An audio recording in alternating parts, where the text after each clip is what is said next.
go ahead and call the meeting to order at 4:32. This is the regular public meeting of the Jackson Board of Selectmen, October 2nd. We're glad you're all here. Thanks for coming. Our first order of business is to amend and approve the minutes as written for the public session.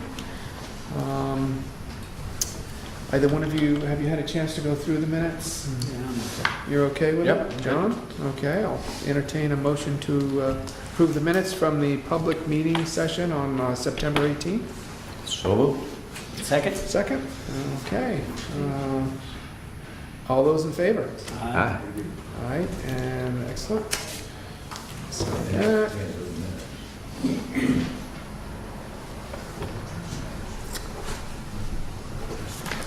And you're welcome. Then we had a non-public meeting session from September 23rd, and at that time we moved and voted to seal the minutes. So I'll have you initial those.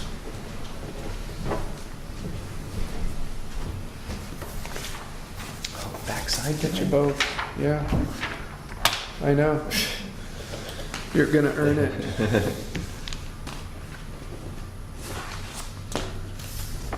Thank you. Yeah. All right. Update on the action items we identified from our September 18th meeting.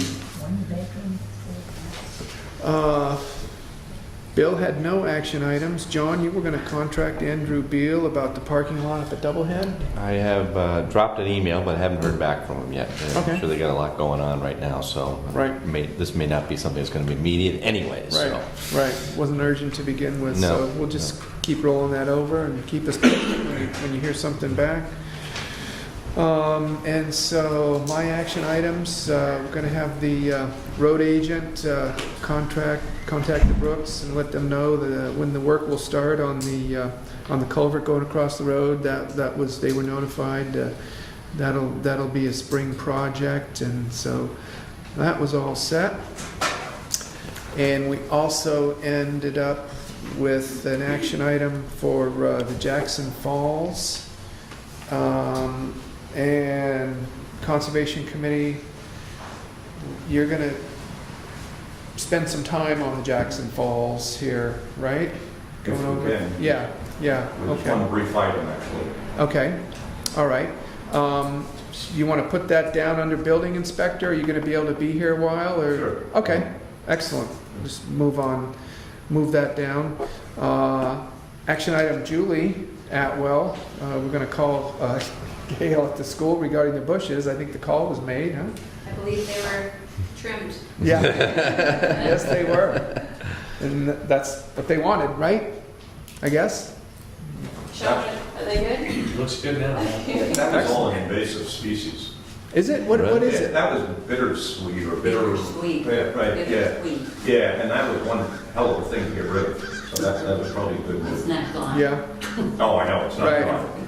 It'll come But back. yeah, it looks clean and safe. That's for sure. It's no longer a safety issue. So thanks again, Sean, for bringing that up.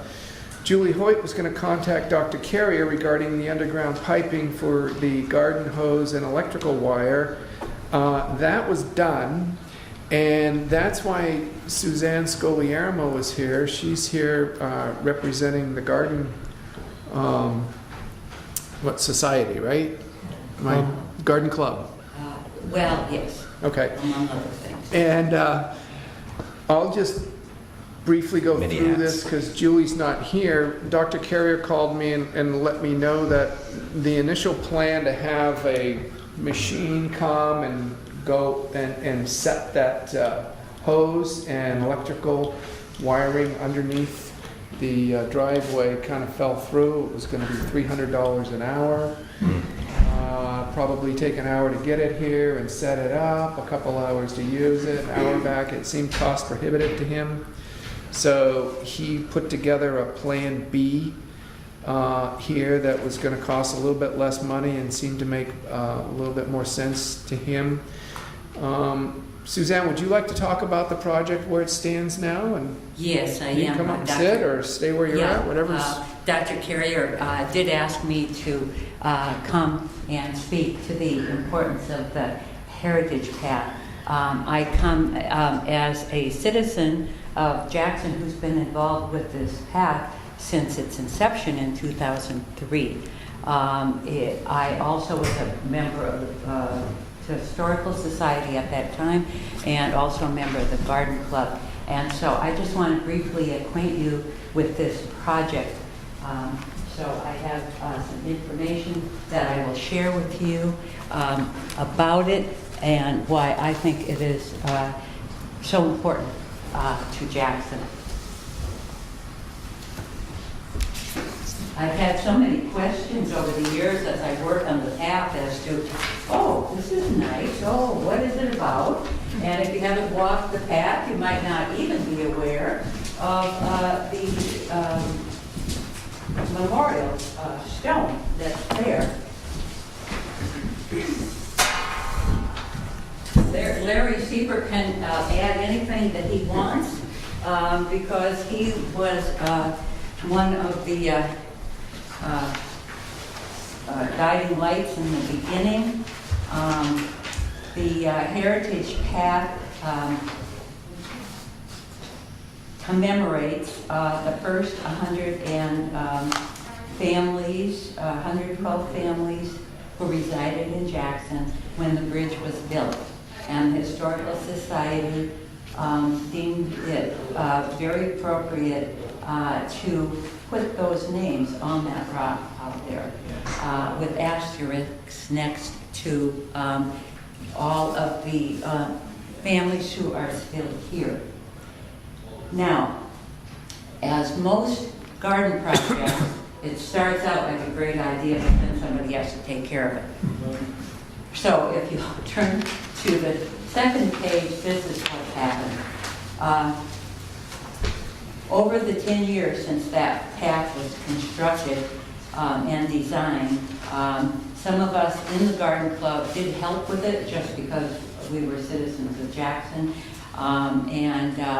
Larry Sieber employed some wonderful young men who did the hard part. You'll notice all of those flagstones there. That's what it looked like before all the plantings. Only in 2006 was it voted a civic improvement project of the Mountain Garden Club. And the Mountain Garden Club maintains gardens all over the Mount Washington Valley. However, they were able to give us some slight funding over the years. We would order some mulch and some topsoil and things like that. But other than that, all of the plantings, all of the watering, everything, it is done and donated. And this past year, I was not able to get out there as often as I should have to water, and God bless Dr. Carrier, he said this soil is very, very dry. So he has come up with several proposals. The first one was cost prohibitive, and hopefully we will be able to have a watering system so that we can have a sprinkler hose. We try to keep the maintenance at a minimum by planting only perennials because we just can't be out there 2 and 3 times a week to water. So if the town could help at all with this, it would be a great help to us. Thank you. Thank you. Thank you.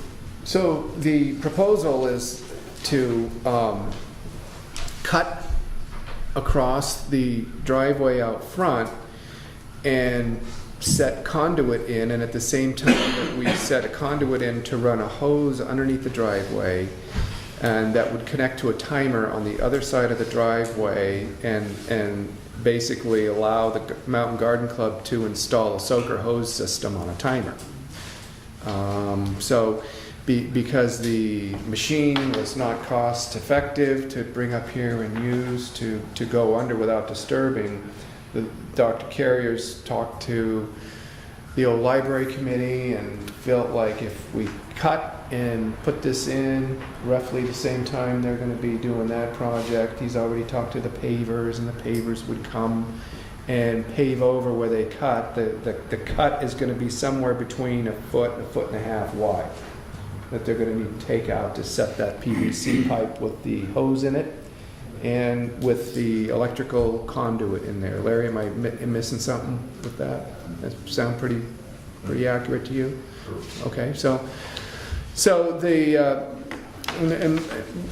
I think the first time we talked about this was maybe a month or two ago, and we didn't realize there would be this kind of a price tag with it, but there is. And so this is where Dr. Carrier is right now, and the Mountain Garden Club with their proposal. They want to contract with a property maintenance company that's agreed to come in here and cut the driveway and install the irrigation system and leave everything, pretty much have everything done except for the paving. That'll take place when the paving company comes to finish up the old library project. The price on the total project is $1,080. So we can take that under advisement. We can make a decision today. I'd love to hear your feedback on that, since you may be looking at this whole thing in a different light now. How do you guys feel about it? Probably don't have the money for this year. I mean, we didn't really budget or anything like I don't this. think there's enough money in it, but it would seem, this is coming forward, Larry has brought this up on other projects. It sounds like it might be one of those projects where there could be other volunteer money come in and put this together. But either way, it's not something I don't think we can do. We're already in deficit. So my opinion is, I don't know how you do it at this point. Right. Yeah, so it seems like a worthwhile project. And given where we're at right now with our budget, we know, probably don't have that full amount in here in our budget right now. However, as we put together the budget, if we think it's a worthwhile entry to put in there, and that, I mean, it's a beautiful path. There's no question about it. I think the thing I am really so impressed with is it's all been volunteer work up to this point. I mean, everything out there has been at no cost to the residents, and I think it probably behoove us to support it in any way we can. Our budgets are pretty much set in December, so we'll be going back and forth with some budget hearings and see if we feel like we've got something that the voters can support, whether it's a separate warrant article for the town. We've done things like that before because we wanted to gauge how people have felt about special projects. Or we can find some money in a maintenance, town maintenance fund somewhere. I know a lot of those funds that this would apply to are pretty lean right now. Julie? We probably do have that in the maintenance of town buildings. The one thing that I was just thinking is Dr. Carrier did say, I think he's coordinating another project with paving that is being donated, so if it were to be on hold, I don't know that the paving would be Right. a new issue, so. Right. The paving will be an added expense if we don't coordinate it with the old library project. You guys want to take it under advisement and, yeah. I was going to reiterate really what Julie said, and the fact is that if this does not receive any help from the town now, it is going to cost a lot more next year because of the coordination part. You can see that initially it was cost prohibitive to get that kind of machinery in. And so Dr. Carey's worked very hard to try to coordinate so that we can take advantage of improving two properties at the same time. So it's not going to be the same amount next year. Yeah, and although we do have pavers in town every year, it's already been something that he's spent a lot of time coordinating and everything else. You guys want to take a closer look at the budget between now and our next meeting? Or you Certainly pretty a much- possibility. I just, we're sure we have some winter maintenance things that are going to be coming up, and, I just don't want to run over, Yeah, We could do it with if you guys want, you could do it with a conditional approval that we have extra in there, we could look at it. I think we need to look at it. Yeah. Just need to study it before making a decision, certainly at this meeting. Mhm. Well, the paving is certainly not going to happen in the next 2 weeks. No. So Larry, your hand was up. Yeah, just a quick question. So you're going to coordinate this with the old library. When is that happening? Well, the permit has come back from the state, and I think that Mike is planning on having that be wrapped up early in November. I think he's feeling like late October. Do you have a figure on what the ditch is going to cost and the pave? Do you have a figure now, or? Well, this 1080 figure includes cutting and installing everything So it's on. 1,080? Yeah, right. There is one other option. The Conservation Commission is also Parks and Recreation. Yep. I could run it by the commission to see how they feel. And you're meeting Monday? Monday. Oh, yeah. I mean, Maybe we could split it or something. It's a fair amount of money for us, but, Right. but we could, that's a possibility to see how they feel. Mm-hmm. I mean, that's something that I think we can do legally. It's town property, it's Parks and Recreation. Right. So I wouldn't mind, thinking that as an Yeah. option, or doing what he said, maybe splitting that cost. Yeah. If we have a solid figure, Uh-huh. so kind of $600 a piece, that we might be able to pull out. Well, why don't, if it's not too late to put it on your agenda Yeah. and have a discussion around it and give us a sense through Julie on what your thoughts were during the meeting when you discussed it, and then we can come back in 2 weeks, or at our next meeting rather, first week, or third week. Yeah, it's 2 weeks. We've got 5 Thursdays in this month, but we'll be meeting in 2 weeks, and then maybe. We have to vote on Monday.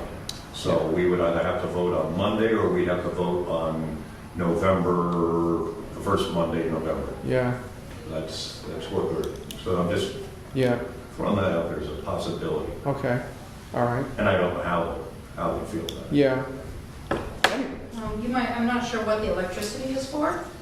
You said you had to run a conduit for electricity? Is the sign, there already is a light on the flag. It has to be there. So so there's electricity already there? Yep. Yeah, but it's not appropriate. It's not done properly. Properly. Whoever put it in, you put it in right. It's not in conduit, it's not. Yeah, it needs to be encased. And so when we initially discussed this, everybody felt like, well, this is a great opportunity to get that electrical squared away at the same time, if you're gonna be doing something like that, was the thinking, so. So electricity isn't needed for the irrigation? No, Got it. no, those little timers are just AA batteries, Yep. yeah. Well, if you could, have that discussion, if you wanna get back to us, letting us know that you entertain a vote and what the results were, and we can take it from there. Okay. Maybe have it finished up in a couple of weeks. How's that sound? It's either probably like now or never. Yeah, Because we still, the garden club, we still have to ask them for more money to, buy the hose and everything like that. But it seems like finally this is a construction matter that the town could be Yeah. involved in. well, I know I had a discussion with Dr. Carey about those soaker hoses. I mean, we have money in the light on for those kind of things. And the timer is, I've got one at my house, I paid $35 for it. So we can find those in some of our line items. It's the 4-figure amount we're. I don't think we're asking for that. Right. Well, but it's town. So Right, right. if you guys want to donate it, if you've got the budget, that's great. So we'll see what we come up with. Let Julie know how things go on Tuesday. All right? And see if we can finalize this thing Okay. in a couple of weeks, okay? And when's the next meeting? 2 weeks. Our next meeting is October 16th. Okay, thank you. Thank you Thank for you very coming. much. Back to action items. Oh, that's it. That was the last one. So, notes of interest. We've got our next meeting, October 16th at 4:30 p.m. November and December have been scheduled out. November 6th, 4:30, November 20th at 4:30, December 4th at 4:30, and December 18th. Yeah, add one? Right now. Yeah. I would like to express my appreciation to Police Chief Carl Well, thanks. and to Lawrence Sennett, who is the animal control officer, and to Karen Burton, who have worked very diligently with the ladies in the office. And there have been various discussions about licensing the dogs in Jackson, getting all their vaccinations up to date. That has been completed. To our knowledge, they've all been done. So there's no further activity in that area. And I express my true appreciation for getting this done. Thank you. Thank you Thank you. for heading that effort. Action item number 3, public comments. George? I'd just like to close the door for this season on the striping of cars on throat. Okay. I had a number of discussions, and it's all possible, but not this year, because it's already done. Okay. But I'll be back. All right. We Thank you, George. can count on that. We can count on that. Thank you. Sean, you got a police report? I sure do. Sure. Afternoon. Good afternoon. Good to see you. Been a little busy these past couple of weeks. We had 2 persons come in to be fingerprinted for our job associated with their jobs. So 2 people for fingerprinting. 1 wild animal complaint. I think it had to do with beavers or something like that. 5 informational reports. Now, an informational report is pretty much, a person in town has seen something happen and they just say, FYI, just so you guys know. That's what informational reports are. Suspicious circumstances, we've had 3 reports of suspicious circumstances. And of course, that's again, a townie or something saying, hey, I've noticed someone hanging around that doesn't fit in or something's weird, so those type of reports. Yep. 3 motor vehicle accidents. We had 1 untimely death report at Jackson Falls. An older male subject, I think it was Corporal Jetty, responded and attempted CPR and defibrillator, but when the ambulance got there afterwards, they found out it was a little late. He had a heart attack. So, 1 criminal mischief complaint. It was a broken car window. 3 false burglar alarms. 1 person arrested for operating after suspension. 1 dog barking complaint. 1 Project Good Morning check. We were able to assist Ospey Police Department. Today, in fact, they came up to conduct search warrants at a particular location, and so we assisted them in that area. In Jackson? In Jackson, yes. And then we had 1 report of campaign signs being taken, and we ended up finding out who it was and put a stop to it, so that was good. Aside from that, that's all there is to report today. Okay. Thank you very much. Questions for Sean? Good. Straightforward. Thank you. You're welcome. Thanks. Afternoon. Next up is the Jackson Ski Touring / Prospect Farm agenda item. I see half the board and 3/4 of the staff here, so I'll take a vote. you guys want to come on up and sit around the table? Feel free.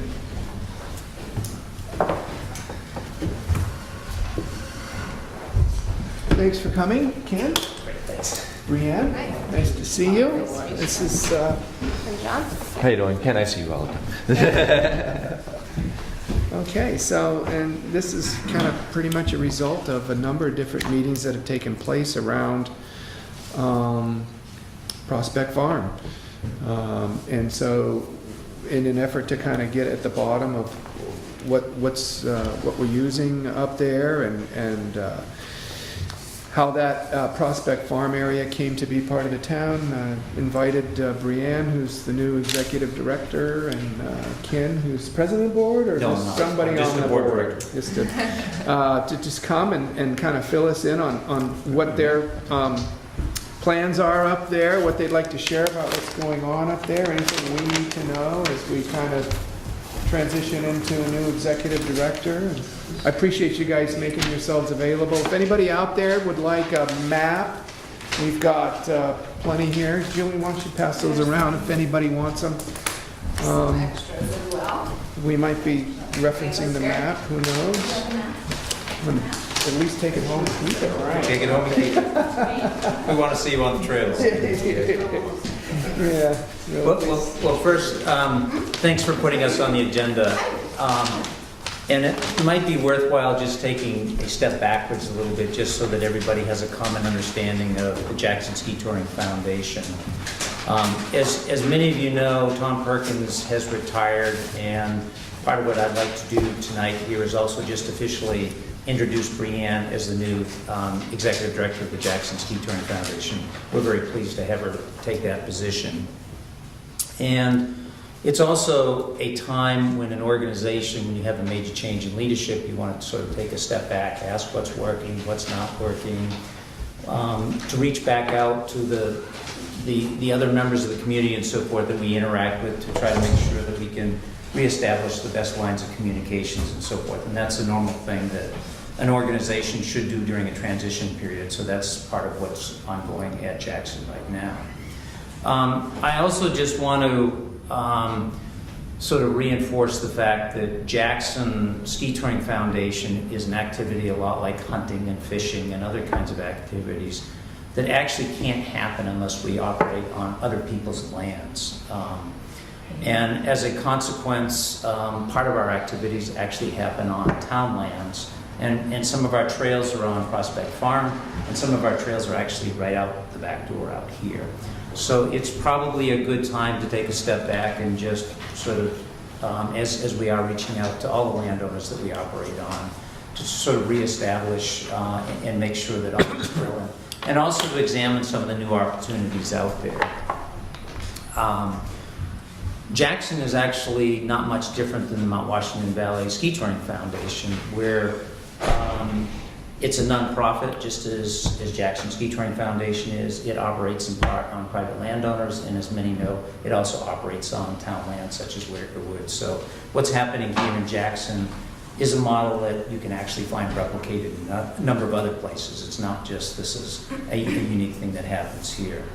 Breanne will go through some of these, but the foundation also owns a lot of land. We actually own almost 200 acres. And those are all open to the public, so there's a fair amount of reciprocal things that are in play.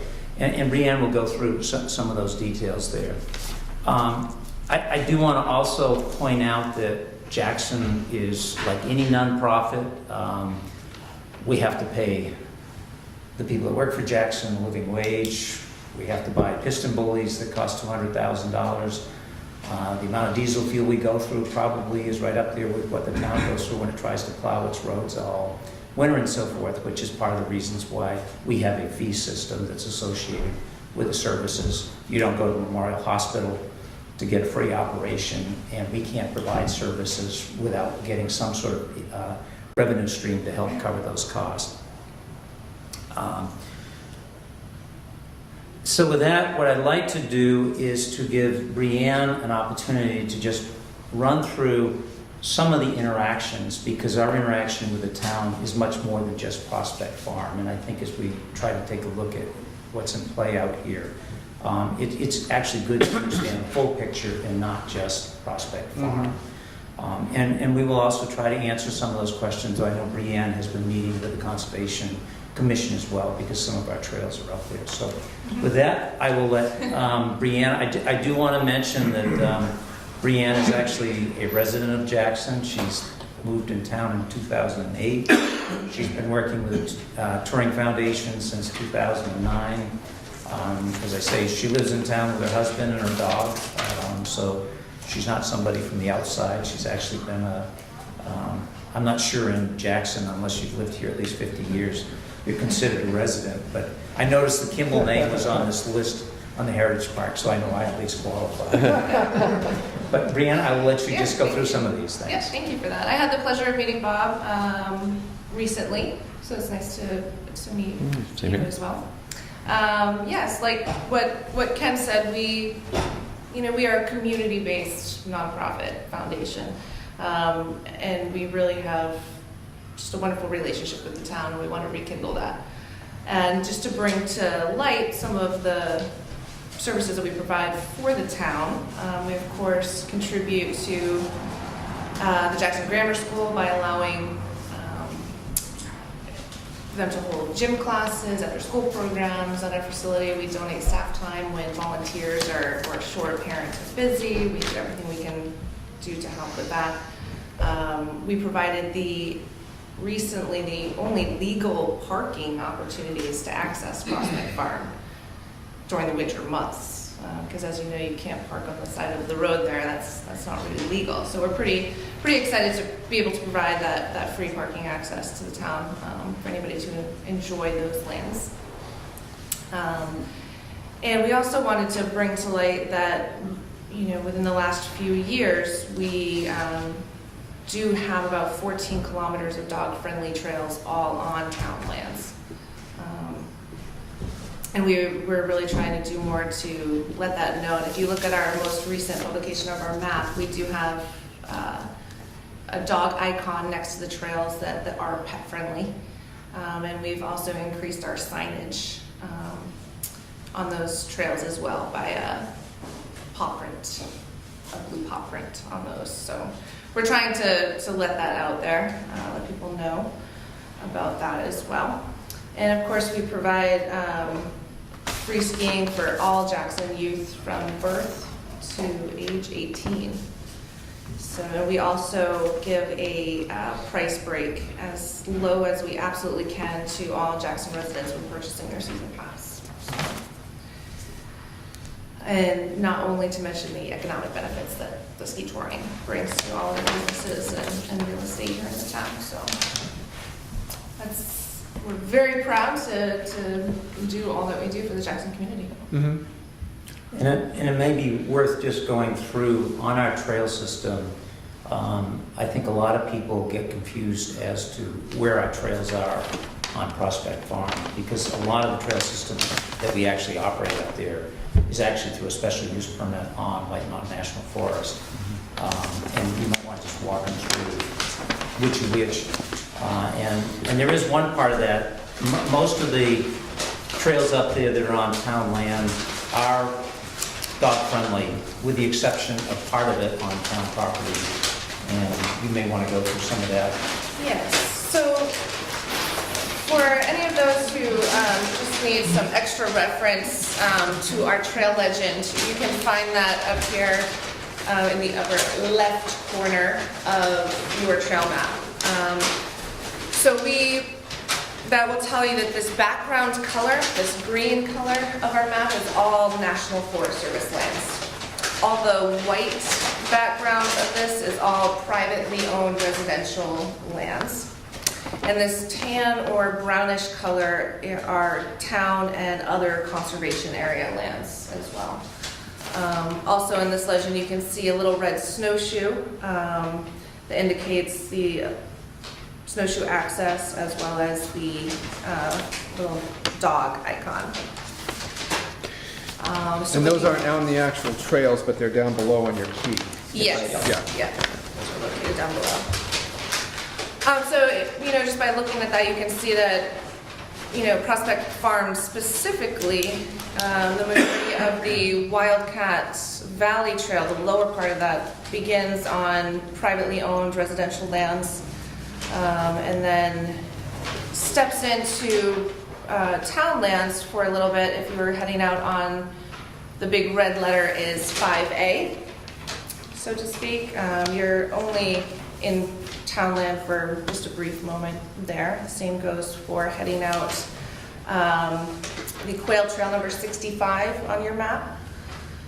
And the same thing for Marsh Brook, which is number 28 on your map. That's not even located on town lands as well. The exception to our dog rule lies on trails 48 I'm sorry, 46 and 68. And for those of you familiar with that area, that's coming down from Hall's Ledge and the backside of Wildcat Valley. And our restriction on dog use there is based solely on a safety issue. We did have a major accident many years back from a loose dog that caused a skier to go off the trail and I believe hit a tree, as the story goes. So it's very, very steep up in there, and our restriction is based on safety concerns for everyone using that land. So that's just a little rundown on our map and how to read it. I think it gets overlooked a little bit. They don't fully understand the wealth of information that we include on our map. Can I ask a question, Brianne? Sure. When you have a snowshoe trail, a ski trail, and a dog trail, how do you groom for that? I mean, I know how you groom a ski trail, you have a machine, right? But when you have a dog and a snowshoe trail, they're right next to it, correct? Or no, they're just strictly snowshoe and dog? How do you help me out here? Sure. It varies. So for instance, in open fields, or in an area that you're not lined by trees, we ask that snowshoers stay off the path. It gives you a more authentic snowshoeing experience while protecting the service that we provide, which is the So green. you're still tracking it for skiers, but you have Yes, we leave a snowshoes to track stay. and we have a skate platform. And apparently dogs don't read those signs. They don't. No. So the dogs do mess up. The dogs do mess up the Ski. grooming. Okay, so you Yeah. gotta constantly re-groom something that's Yeah. dogs are on. We do. We ask that snowshoers please stay out of our laid track. Right. And the same for dogs, but they don't Yeah, do they don't anything. get it. Yeah. So now Grays Inn, pretty much all these are snowshoe and dog. On this side of Thornhill Road, yes, which is Right. town-owned land. Yeah. Okay. So anywhere you have snowshoe trails, you could have dog trails, correct? Or no? No. Okay, No, and the we- reason? We choose that, a lot of our clients don't want to see dogs on every single one of our trails. We see it as a very good niche. I mean, our customers are interested in having dog-friendly trails as well as our landowners. So we want to provide that option on town land, but not open it up to all 100 Right. kilometers of trails that we offer. And some of our landowners may not want us to have dogs there. Yeah. A lot of our snowshoe trails leave the Ellis River Trail, for instance, or they're inside the Wave, which is our homologated racing course. So looking at this map on Prospect, there were only the two upper trails that were dog-friendly or snowshoe, or no? Yes, yes. So it's pretty much all of Prospect, except for the danger, and I understand the danger part, Yes. that makes sense.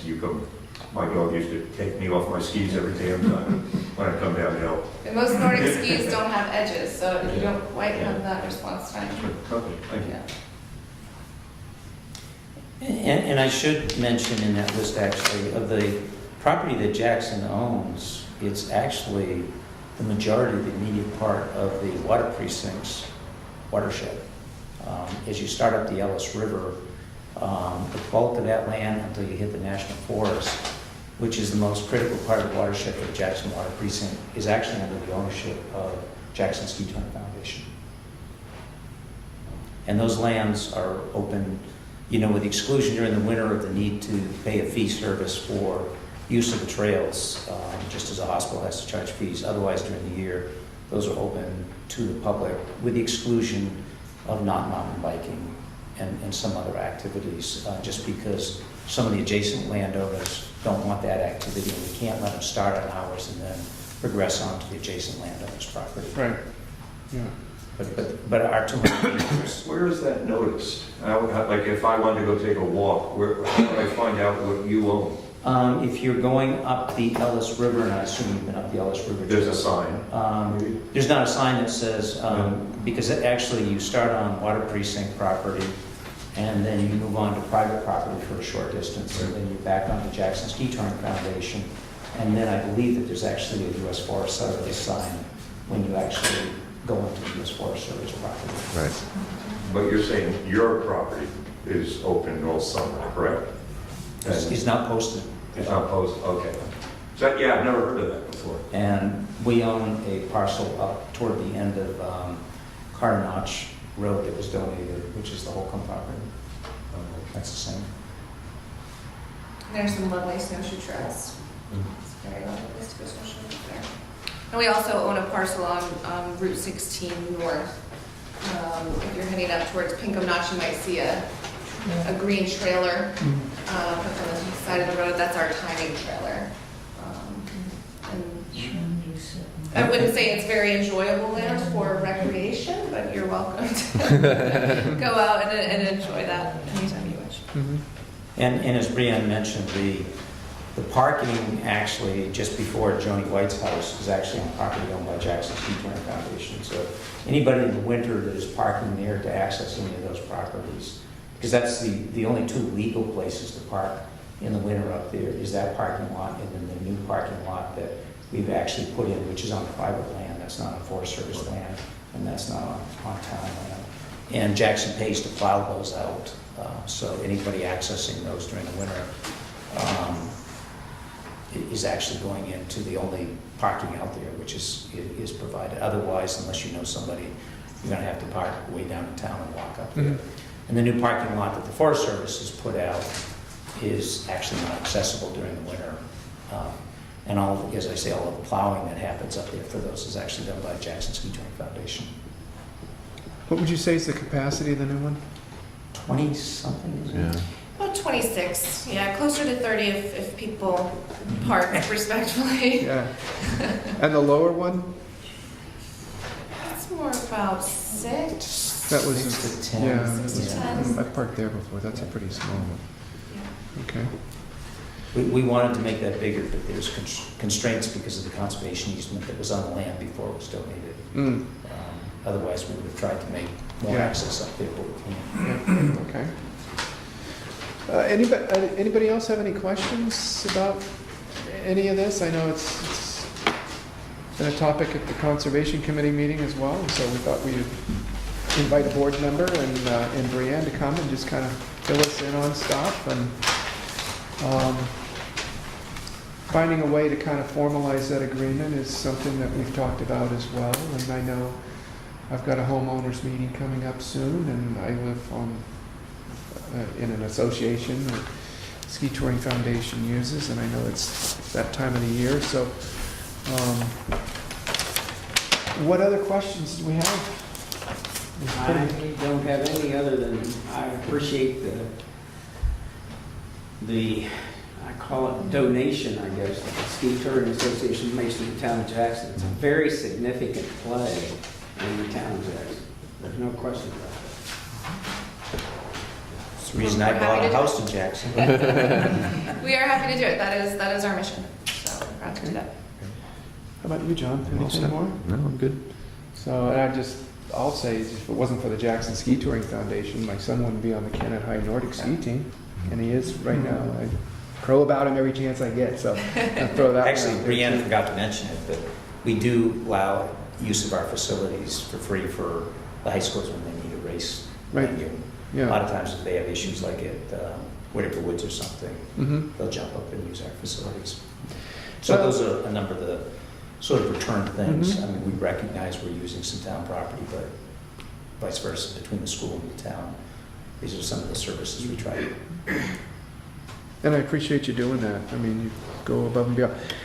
I'll say that the pet-friendly trails is new information for me. I was not aware of that, so I'm really glad you came. And 14 kilometers, I wrote it down right here, so being a dog owner, we'll want to take advantage of that. There is a question. Penny? Yeah, a couple of things. When we came to one of the conservation meetings, or actually it was the Selectmen's meeting, I believe, I encouraged you to reach out to homeowners and residents of Jackson and to actively make residents aware of the benefits of being a resident and being able to go up and ski at Prospect Farm for free. And Tom Perkins, the minutes were wrong that were recorded, but Tom Perkins was the one who told me that town residents are able to get a season's pass for Prospect Farm, so they don't have to go down and get a pass every time they want to go skiing up there. And I would like to see in the Jackson e-news and your publications and an area on the website, letting residents know of the benefits that they can ski up at Prospect Farm at no charge, and that they can bring their dogs up there. Yeah, I was a little taken by your informing me of that at one of the last meetings. I believe I can absolutely speak for myself. I was completely unaware of Tom's comments about that, and I think I can speak for our board when I say that our board is completely unaware that Tom may have made some comments like that in the past. So comments that residents can ski up there at no charge? Yes. The land was donated to the residents of Jackson. So I should think they should be able to ski there free. That was donated by Baker family. I don't think they should have to pay Jackson Ski Touring to ski. Yeah, we, as Ken mentioned earlier, it costs the foundation a tremendous amount of money to groom that snow and to provide, and we also maintain those trails and keep them clear so that you can go up there and ski. And we like to think that people might not want to go up there and enjoy those lands as much, have it not be for our maintaining them and providing that grooming. There are some wonderful free backcountry skiing and snowshoeing experiences all around us. We have an agreement with the town to use those town lands and groom and provide.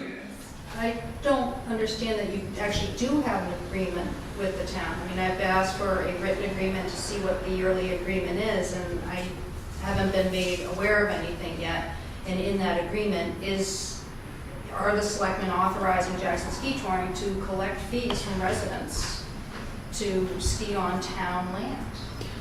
Well, the agreement was signed in 2004 by one of the selectmen. It's just a brief letter put together by Dee McClave, and it's pretty short and not too terribly specific. It basically just says, as previously agreed, in exchange for the use of the Prospect Farm area, as well as other town property, the Jackson Ski Touring Foundation will give a discount to Jackson town residents on the early purchase of annual memberships. And that is the extent of what we have in writing. Sincerely, Diane H. McClave, Chairman, Board of Selectmen. And so, also in the Prospect Farm file was the part of the will of Edith Baker, where basically it said that I give the said Camp Wildcat and said land to Jackson, New Hampshire, to the inhabitants of the town of Jackson, New Hampshire, to be forever held and used by it for a public part as part of the forest reserve, so-called, and as a memorial to my husband. So that was the part in the will that we have in our Prospect Farm file. Not to say that there might be more things. I know we pulled out the town report at one point from 1972 that had a group of citizens take a look and make some recommendations to the town on what could and could not be done up there. So, all we have is the best information we have. When there was a study done on Prospect Farm in 1986 by Margaret Garland that basically talks about how it was emphasized at a vote that by vote of town meeting, camping and fires of any kind are not allowed on Prospect Farm, nor are snowmobiles or other motorized vehicles permitted on the trails. And that was 1986. The only town report we're aware of where that was mentioned was the one that Bee found from 1972, where it talked about the results of the work the committee did. And back in 1986 and 1972, Did you ever get the minutes? minutes were not part of the town report, and so we haven't been able to access the actual minutes that were referred to in the 86 report, but that's what we have in the Prospect Farm file. So, You should have the minutes from the 72. All the not in the minutes. town report. yeah. No, they didn't start putting them in that till Right. way afterwards. Right. But the minutes are here somewhere. And that's a report on those minutes, in Karen did, she 1986. had 73, but she didn't have 72. So we're still in The search. minutes aren't here. To my knowledge, they've not been located yet. You checked Walton Yeah. School. Oh, not at the school, not at the school. They might be there. Okay. I would think they'd more be there. I think it's also, though, important to remember that unless you're willing to walk all the way up from town, or you have somebody that lives up there, the only place that you can park legally and access it is off private property that is plowed and owned under ownership of Jackson Mhm. or through an agreement. But otherwise, there is no parking up there. Yeah. It's a problem that Jackson has to work with the police to make sure that there is no roadside parking up there. Mhm. So all of the access the town residents are using now to get up there is actually provided by the foundation at cost to the foundation. Mhm. Any other questions from anybody? Yeah, George. Do you anticipate a new agreement? Yeah, we do. We do. I think it's been a conversation that's been started, and I do anticipate that we'll want something a little more formal than a 3-sentence letter dated in 2004. It's time to update that. Yeah. I'd also like to point out that the town also has invested a significant amount of money into surveying and maintaining the property up there. It's not just solely maintained by ski touring. Mhm. It's a big asset for the town, it's an enormous asset for the residents. And I would like the town to consider that residents ski up there at no charge.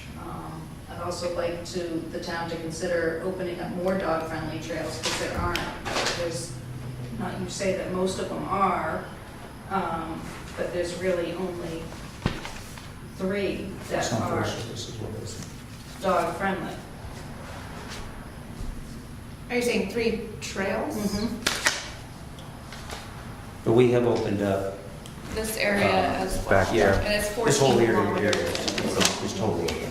So it's more, if you could take into account this segment down here, it's more than 3 trails, but it equates to about 14 kilometers. Yeah, I'm talking more, I'm more concerned about Prospect Farm, because I've been going up there for the last 22 years with my dogs. On that note, the Conservation Commission is looking into next year. What we know is if you look at the map, the first 3 trails, Quail, Orchard, and Dana, they very quickly dead end and go off of our property. And so the Conservation Commission this year, and we're going to discuss it on Monday, we'd like to take it on for next year as a project, I think, is to connect Quail to Dana to Orchard to Halls and make 4 loops that would stay on Prospect Farm. These would be hiking, snowshoeing. If they wanted to be improved down the line, we don't have the ability to make ski trails, but they could be improved down the line if the town wanted that. But we're looking at making 4 loops so that you can go to Prospect Farm and actually hike on Prospect Farm all day long and not go into, because all those trails, none of the trails on Prospect Farm were actually really made by the town, very few of them. And as far as maintenance goes, we have not maintained those trails. I've been on the board now for 11 or 12 years, not once. We haven't. We maintain the roads only because the Forest Service put in culverts on Quail, put in culverts on Wildcat River, and they maintain the road and put in water bars and everything else, and they've done a beautiful job. Right now, you could drive a two-wheel drive vehicle all the way back to any of the roads because they're that good a shape. And 5, 6 years ago, you couldn't have gotten an off-road vehicle on that main road. So Jackson Ski Touring really has maintained, the Conservation Commission has not. We had to buy the culverts. Well, I'm sorry? We bought culverts. And I also, yeah, and I also want to point out, in reciprocal is we could actually say no to dog access on Boggy Brook because of the way that our special use permit is with the Forest Service. We have recognized that that is the much more popular dog-oriented route. And though we closed off the one part for dog access because of safety, we actually compensated for that by opening up the Boggy Brook, which we did not have to do. We're trying to be logical here. Yes. No, you guys have done a wonderful job as far as I'm concerned. Excellent. One other thing, Bob. Yeah. In the previous discussion, there was comments that the Ski Touring Foundation was looking to build a structure for overnight accommodations, and that Prospect Farm was on the radar for a possible location. Well, I think like most rumors, they expand with the distance that they move. Well, that was from Bree. Yeah, I mean, I can confirm that we are investigating. We have a very generous donor who has, would like to see a shelter somewhere on our trail system, and we're looking at a number of locations. Yes, Prospect Farm being one of them. But we have found, I'm sure maybe I should let Ken speak to this a little bit more eloquently, but according to the zoning regulations, that's not even a possibility up there. The town can't even put a shelter up there if they wanted to. I just wanted to hear that. What zoning regulation do they run into? Actually, we have brought this to the attention of the zoning board, and they are looking at it. But there's an irony that in the River Conservation District, you can put an amenity, and we're looking at things like a 3-sided shelter, those kinds of things, which is an amenity that some people want when they stop on a cold day or something. But there are many backcountry, or what shall I call them, amenities that are actually not allowed because of the way that the rural residential is written right now, and I think most people would be surprised. When they wrote the River Conservation District, they understood that issue and wrote it into the River Conservation District, which is actually supposed to be more protective than rural residential. So there's a disconnect in that, and the planning board is aware of it, and we're discussing that. But right now, if you just wanted to put a little simple 3-sided shelter, any place in rural residential, you could not do that right now, unless you're in the River Conservation District. There's just a disconnect there. And the planning board is aware of it. And as they go through each year looking at, trying to catch errors. I'm on the planning board now. I'm not aware of it.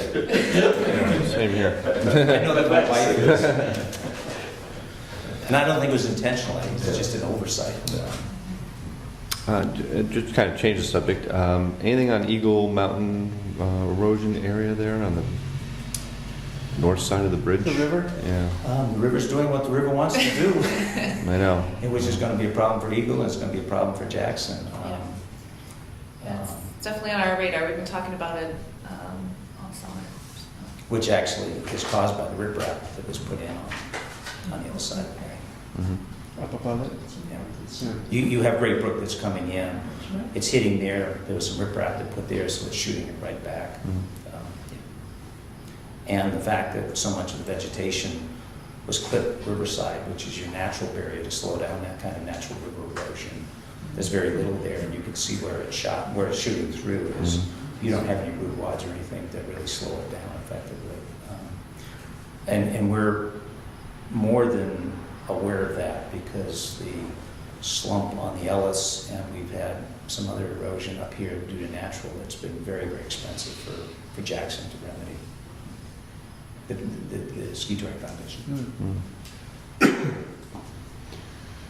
One more go around, Bill? Joe? Anything? Anybody? Yeah, Nancy. I understand that there isn't an agreement now between ski touring and allowing townspeople to ski up there for free, but Is there a chance that you consider that? I mean, I would think it would be a great PR move to get people out there that aren't already out there or can't afford to go out there, or for whatever reason they're not out there. I mean, we all have friends that come visit, and they're gonna go buy a ticket. But So is it something, if we, in all honesty, if it turned out that we had to provide too many services for free, the people that go up there want to go up there and go on the packed stuff, 99% of them. And if we pulled our parking lot and we pulled the grooming, I'm not saying there wouldn't be any use up there, but my guess is there'd be very little use. Jackson Ski Touring Foundation is a barely break even.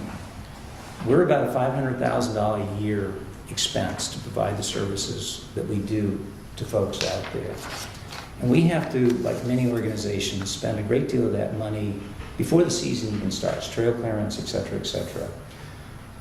Last year was a good year. We made a little extra money. The 2 years before that, there wasn't any snow. We hemorrhaged cash big time. And like the hospital, like the Mount Washington Valley Ski Touring, we barely make from year to year. We have a good year, but we have to put that away for there's some winters there where we hardly had any snow at all. But we absorbed several $100,000 in cash outflow without any or minimal cash income that comes. 2-3 years ago were bad snow years, and we hemorrhaged cash badly. And it's like going to the hospital, or it's like going to a lot of others and saying, I want this, and I want you to provide it for free. But we have to ask ourselves as a board, how do we pay for these things? How do we pay staff a living wage? How do we pay for the diesel fuel? Every piston bully is $200,000, and we have 2 of those. And you may look at it as a cash cow on a Saturday afternoon when there's a lot of people here.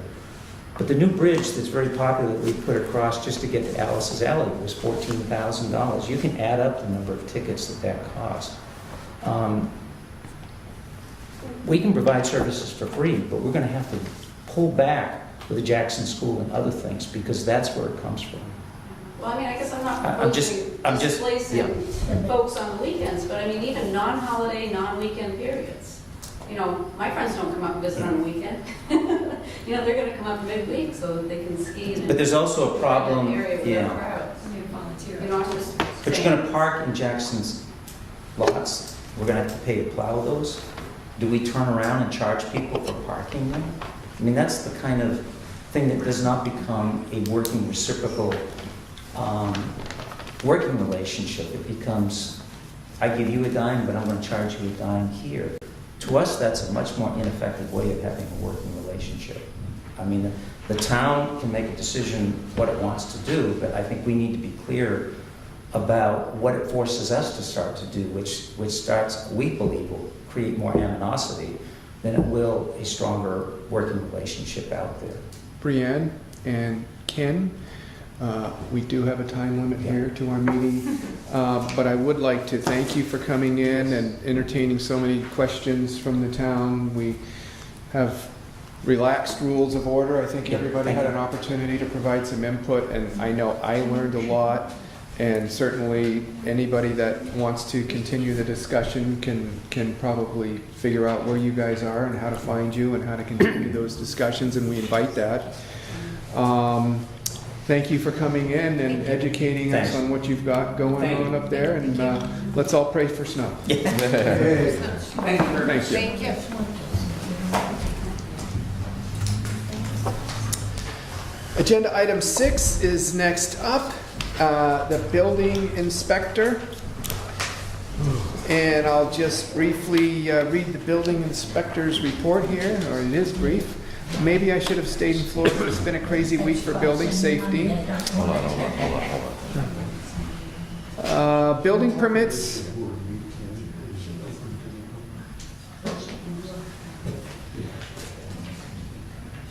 Building permits continue to come in, and field inspections have doubled as work continues on permits already issued. This week marked the resumption of construction work at the Wentworth Hotel, as the fire and investigators from the insurance companies have given the okay to repair the damage. So I guess we're back on track up there. No cause identified on the building inspector's report. That's interesting. So, first up, for an FYI here on the building permits, we've got a building permit for map V6, lot 31. Owner is Clark, and that's 72 Hiller Road. Building a 10 by 12 woodshed. Building permit map V10, lot 129. Owner, Town of Jackson, 23 Black Mountain Road. Add siding and trim to Riverside of Jackson Town Hall. We've got building permit, out of order here, map V2, lot 39. Okay, that one's back here. And V2, lot 39, owner Day Lewis, Balsam Drive, building a 28 by 38 new vacation home and a 26 by 26 foot garage. Okay. And next we've got map R12, lot 3, owner is the Heartbreak Hotel, 15 Adams Road. Enclosing an entry, half bath to the laundry room, new kitchen, cosmetic work inside and out. Map R16, lot 14, owner Peterson, Windy Hill Drive, pouring a 932 square foot concrete pad for an existing barn. Building permit, map R16, lot 12, owner is Rawlings, Black Mountain Road, building a 24 by 32 foot single family home with an 11 by 10 foot screened porch. Map V10, lot 16, Driscoll, 31 Alpine Drive, installing a 5.2 kilowatt solar photovoltaic system panels to the existing structure. Busy period here. Map V7, lot 61, owner is Graham, 17 Tin Mine Road, existing 20 by 24 foot deck to become additional living room area, so they're going to enclose that.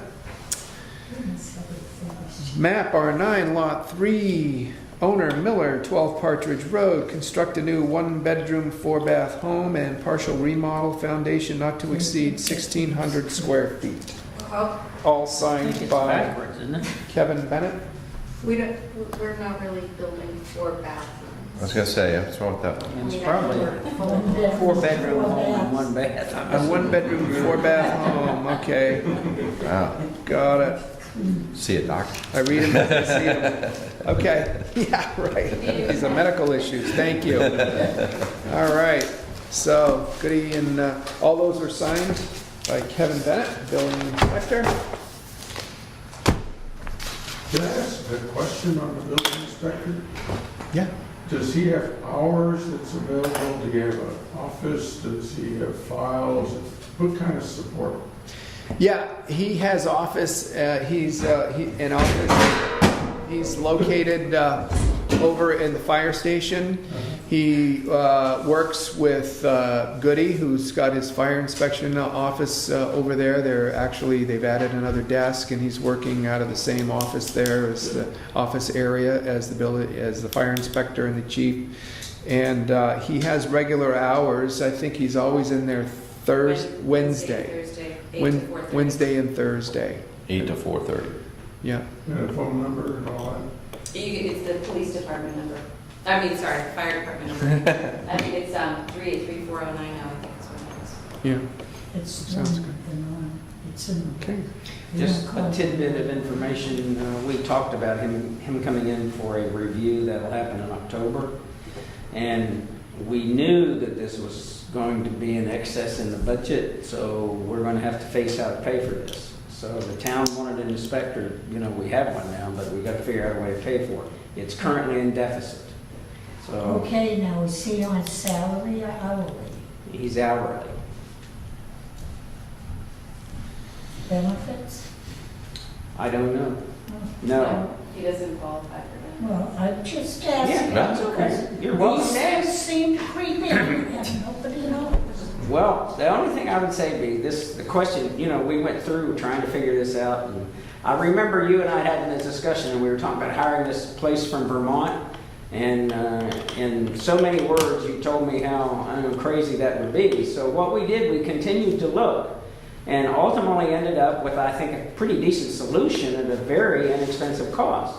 Kevin has kind of put himself through the training. He's got a couple more tests to go. I try to keep tabs on him without, being on his back, but through Goody and him, that's what's happening. Kevin's delivering very well, but there's no free lunch. It's kind of like, I know, but we're going to have to pay for this. Just curious. Well, Curious says we're going to have to pay for it somehow, so it's coming. I just laid it out there. I'm just wondering what it costs the other building inspector. Well, I think the reason that it maybe doesn't look balanced on a sheet is because, number one, we took in $6,000 from the Wentworth that went into 2013, and the bulk of that work connected with that fee has been done in 2014, and the bulk of that work was done first part of the year when we had Goody doing the work. And then number two, Goody's been transitioning in with Kevin, and so there's an expense there that won't be there in 2015. So we can look at a couple of things and really come up with a fairly reasonable understanding on why it doesn't look like it's running completely in the black right now. I think you will be very satisfied. This is the best solution of all of where we are, and is not going to cost us a fortune. We just have to work out the numbers to make it happen. One more time around on building inspector, agenda item 6. Moving on to agenda item 7 is new business. We have a PTO request here. It's coming up to hunting season, and Ira Ella would like to take 3 weeks off. Manager has approved it and made it clear that everything is covered while Ira's off for 3 weeks. He'll be off from November 3rd to November 21st. So this is going to require all 3 of us to sign. So go ahead and entertain a motion to approve that time off request. He did say that if it snows, he told you. Oh, okay. Second? All those in favor? Aye. Excellent, thank you. And it's also that time of year where we are getting ready to host the Christmas Can Cure event again.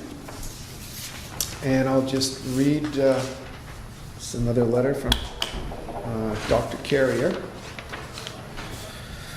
A request for the approval of a proclamation making honorary citizens of the town of Jackson to wounded warrior families selected by the Christmas Can Cure Charitable Foundation to be presented by the Selectmen's office at the opening ceremony of the 7th annual Christmas Can Cure event in the town of Jackson at the Jackson town offices on Friday, December 12th at 10 a.m.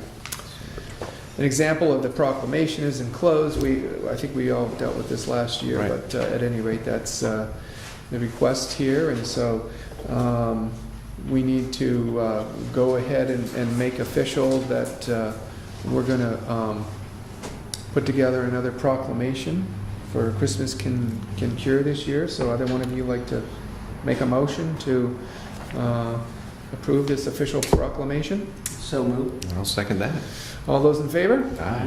And so the official proclamation, be it known that the Town of Jackson Board of Selectmen hereby proclaims the Charles Bradley family to be forever recognized as honorary citizens of the Town of Jackson from December 2013. That was what we had last year, and so they'll typically have 2 or 3 families that they'll put these proclamations for next year. So To be determined. we've already approved that, and we can sign those whenever they pick their families and get the names to us. Thank you. Okay, and we've got an FYI, a statement of county appropriations, a supplemental statement of county appropriations here. You want to go through that briefly, what this is? Oh, it's just for your review. We can post it on the bulletin board for anyone if they're interested. Okay. County appropriations revenue as voted. So Okay. we'll go ahead and post that. Got that from the county folks. The agenda item 6D is no longer something that we're going to be needing to spend time on. Agenda item 8, old business. Anybody? John, Bill, anyone out in the audience? No. Agenda item 9, public comments. Yes. Your town pickup only has one real bit light, tail light. Taillights out? Yeah, Thank you. just let you know. Lucky Thank you it's very not much. pulled over. Yeah. Thank you. Mm, Quick question, how are the minutes being done, handled now? Who's writing them, and are you doing it? Yeah. Wouldn't- Martha's actually, she was She's just on. today, so she's gonna watch the video. Oh, Pick it up. I just wondered, yeah. That's happened about 3 times maybe in the last year. Oh, okay, and what she does is review and, Yeah, oh, okay. yeah. She still does. Excellent. Good question. She's not here. All right, well, hearing no more public comments, I guess I'll entertain a motion to enter into non-public session. Minor technicality, you were gonna get back to me. Oh, that's right. Yeah. I- False. Yeah, Yeah, show up here, can we deal with that? yeah. It's only Yeah, one that item. was an oversight. And Sorry there. oh, that's right. What I would like to do, though, is leave this off with you. We're going to have a meeting on Monday, and I know you guys are here, and so you know, on Monday, we're going to discuss Prospect a little further. So I just wanted to, this is just some information that we're going to look at, and that's just for Prospect. You don't have to look at it tonight. Okay. But we are going to perhaps propose an ordinance for the, and then bring it back to you. That's all we're going to, vote on it ourselves and talk about it and have a discussion for the use of Prospect Farm. And then, like I said, I'll come back to the next meeting and we can have that discussion. But this is just some info so you can look at, and so everyone knows what's there. It's just the deed that says it's to be used as a park quickly. And then, I didn't mean to get off on a tangent on that. No. I just thought, I didn't want to deal with it with Brianne because they're two separate issues. And then I just showed you quickly what Whitaker Woods does, and then, or, a lot of feelings on the usage of. What you may not have this, because I No, have I an extra have. copy. Oh, I think I have that one. Okay. Someone I tried it, I think. So, that's just for your perusal, and next meeting I'll come and tell you kind of what we've done and where we're headed. On the falls, back to that issue, I'd come a couple of, 2 months ago, and I guess we didn't do, what I didn't do well was explain what we're doing in the falls. And it's a learning experience for me as well, and I think for the Conservation Commission, period. We've done a lot of, we came to you last year and you approved 10 items. And of those 10 items, I went down, we came back with a monitoring report to show you how many of them we've done. What we have not done is there's a few that we still can do in October, November on the approved ones. But the new, he came to you with a new plan, and it basically had 2 things on it, and essentially one. And the one thing was the parking up on Valley Crossroad. And as we got into this project, and as we're moving into it, as we hit each section, we're finding that, oh, well, geez, we could do this here. Oh, wouldn't that be more helpful if we, did a little more planting here? So I can't tell you that if you sign off on the next item, that we're not going to come back to you next year with, yeah, we saw that, okay, this has worked, this hasn't worked, and we saw that one of the check dams, it failed because of the high rains. We got to come up with another solution. That's not working. And so that's how it's been going along. And if you go up there, the best success we've had is to go to the Iron Bridge and look down. And that was a path that was well used. It's gone in 1.5 years. And in 2 years, it will just be completely unwalkable and grown in. There's oak trees growing in. There's birch. There's ash. That will have solved that problem. There will no longer be erosion there, and it will have grown in. Up on that upper flat, where we are next to Valley Crossroad, there's been cars parking in there. And because of it, there's literally no ground cover whatsoever. And if you look at the ground, it had been cut for years and years. And I think it was just a policy. Arthur Fernald cut, that's what they did every year. They went up and cut and kept it trimmed and mowed like a park. And the Conservation Commission, we've seen some erosion because of it. We've seen more and more paths created. So we're trying to bring back and make it a little more woody and a little bit more natural. And we're defining the paths that are there. And Jay's work last year was tremendously successful. Those staircases, that's working well. It's all grown in on that was a heavily eroded hill off of the parking. Several paths, several washouts. There are none. It's looks pretty good. I much- was up there all along ago. it really succeeded. We have a little bit more work to do down the lower section, but we've done really good work. Everybody in town on this job has come up to me and said, "Boy, you're doing a nice job." I have heard no negative, so good thing. Greg Howard came back and he said, "You know what? Most of the erosion is happening because of the upper Valley Crossroad, and there's one big stream right where the road, Carter Notch and Valley Cross. That's where the major erosion is." So he came up with a plan to create 3 parking spots there, right at the on Carter Notch for next year. We can't get to it this year. It may take Jay's help in this because we're going to need to put in some fill and define those spots. But we'd like to put some boulders in along the Valley Crossroad so that people can't drive into the woods any longer. And maybe That might affect plowing, though. well, we do it with Jay. In other words, I'm not going to, we're not going to go up and put the boulders up. Oh, I know. We're going to go up with Ira, or we're going to go up with Jay and say, where would this work? How would they, where would it be the best for you? And because we don't have that knowledge. Right. And we'd like to maybe put a sign up there that says no parking in the Valley Crossroad, between signs. There is a sign right now that asks trucks not to go over the bridge, Right. and it's nailed to a tree. I'd like to get that off the tree and put it on a signpost with a no parking sign. It just shouldn't be on a tree. So that's what we're asking you, but we need permission to go ahead with a project like that. And we think it's going to help the whole area. If you go up there and you walk on that flat and you walk around there, there's nothing growing. And we have the seed, which we also have your okay from the last plan, to seed up in there and to work on the 2 paths going up to that area.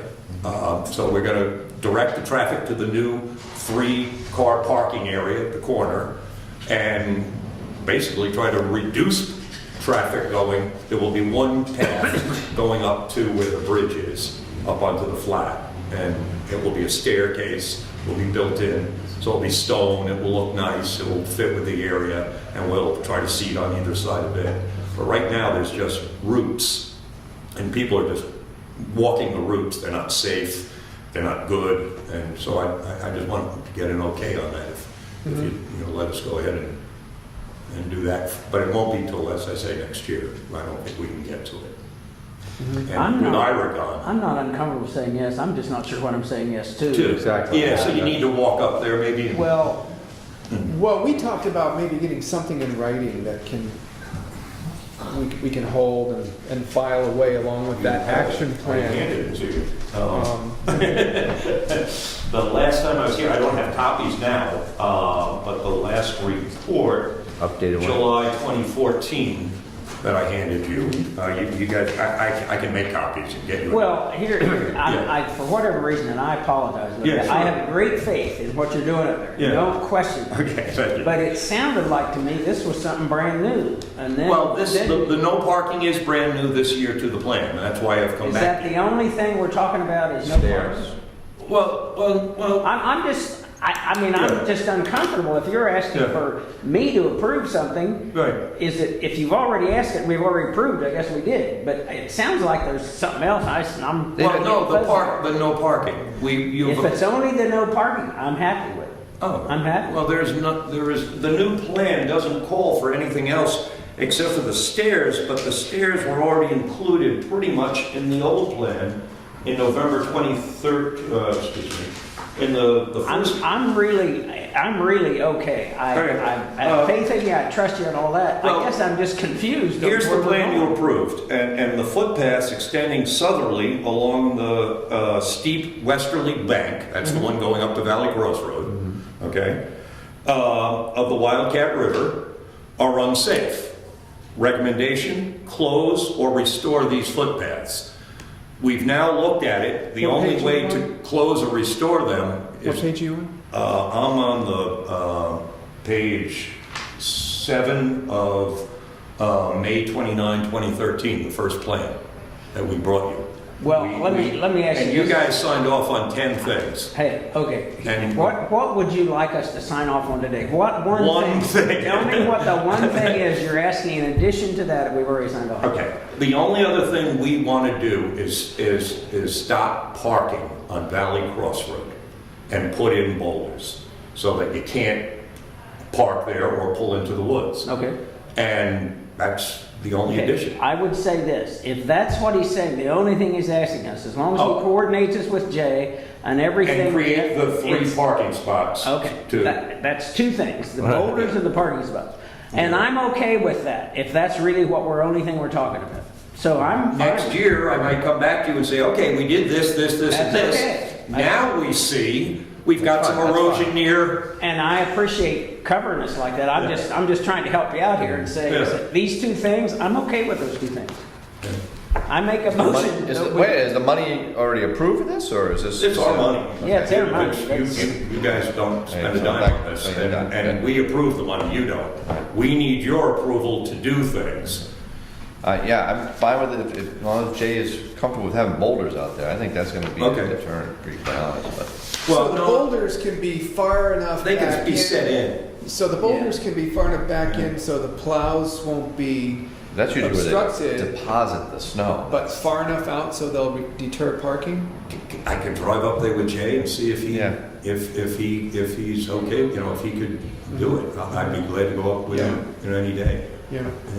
Well, I can go up there with him too. I'm the liaison, and that's not a problem. But I wanted to kind of get something concrete in my hand for us to go up and use as a reference document. As far as I thought where Mr. actual lots Howard would was be. going to put those additional recommendations in writing.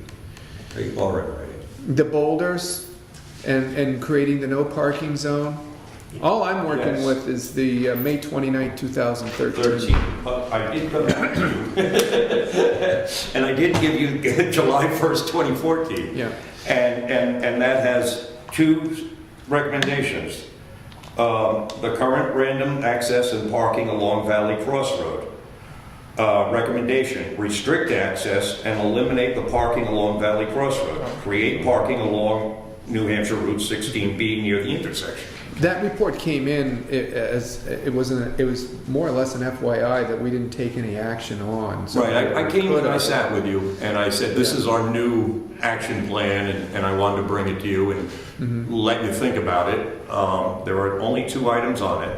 The footpaths, we looked at them closer and realized Yeah. you can't do anything there. Those routes are so heavily used that we thought stairs, the granite steps would look Right. better. It would also protect the trees. So that's Well, just so you really not both an know, issue. So we are talking about 3 parking spots and No closing parking. those parking. And just so you both know, I spent about an hour and a half up there with Larry about 3-4 weeks ago, getting a visual. But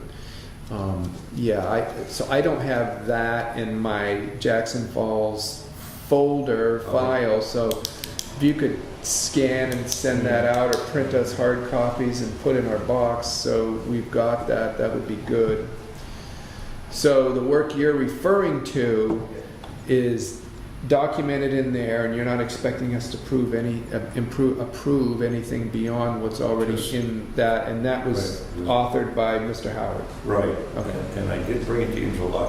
No, I remember seeing it too, but I don't remember anybody. Okay. I don't remember requesting we us to doing take anything action. with it. I just, Right. Yeah, right. just FYI, Yeah, so okay. now And I asked now you we're to doing consider something. it. And I was hoping that you would have considered it. Like I handed you just 3 folders, do some considering. But, so that's basically what we're asking. Sorry, my voice is just I may going. very well have considered some things back in July. But I mean, you did go up there with me, and you saw, Right. it's possible to put those boulders in far enough back and also keep from parking. And if Jay just can't see it happen, we'll come up with it. Well, that's what I want in writing, and then I've got Jay a just- document. I go up there with Jay and look around, and, we'll have. Yeah. But if Jay just can't see it happening, I mean, I can envision some kind of temporary structure, something in the summer that, so in the winter they can take it down so they can use that if they have to. do they push snow in there? I don't know, they gotta get it off that bridge, there's not many places to go with it. I'll tell you, the one thing. And when it comes off that is- bridge, where's it gonna go? One side or the There's other? And there's a finite amount of parking up there. Yes. And so what happens when we take 3 or 4 spots We're away? creating 3 more at the corner. And that's fair enough. I mean, you know. And again, this won't be done till next year. Yeah, right, That's fine. We Right. won't take away 3 right. until we put 3 in. Okay. That's And good. that's where all the erosion. Not that anybody would express that concern, but I mean, we all know what a log jam that can be up there at times. And so, okay, great. Yeah, if we can get copies of that. And So are we gonna get an approval at the next meeting, or? either one of you want to make an motion right now, or you want to go over it between now and the next meeting with Jay? I mean, it's not going to happen until next year. What I said was that based on this discussion about what is that I said I can approve it right now if we agree that Jay has to agree on it. Okay. In other words, and if all that works, I'm fine right now to approve it. Okay. I second that. So that was a motion, and that was a second. Yeah, okay. All those in favor? Aye. We'll set up an appointment with Jay. Okay. Excellent. Thanks for your time. Excellent. So do you want me to still make a copy? Yeah. Yeah, I would Oh, like to see a absolutely. copy, yeah, please. Because I've got to meet with him on a couple of other Okay. matters between now and our next meeting anyway, and I'll just lop that right in there. We got to take a tour around for some other unrelated things, so that'll be the perfect I timing. fear I'll be on your agenda next Perfect timing. meeting Is anyway. that okay? Oh, really? For the Prospect Farm? Farm, thing? yes. Yeah, You don't have far to go, Larry. yeah.